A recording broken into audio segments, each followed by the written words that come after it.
How to log in into Netflix.com. Hey everyone, welcome back to the channel. In today's video, I'll walk you through the simple steps to log in to your Netflix account. So be sure to watch the video till the end. And without further ado, let's get started. So first thing first, open your preferred web browser and visit Netflix.com.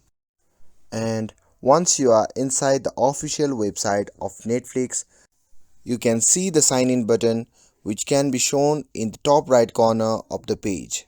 You can simply click on that, and after that you will be prompted to the page where you need to enter your credential. So simply type in your email address or phone number associated with your account, and once you're done with that, simply enter your passport in the designated field.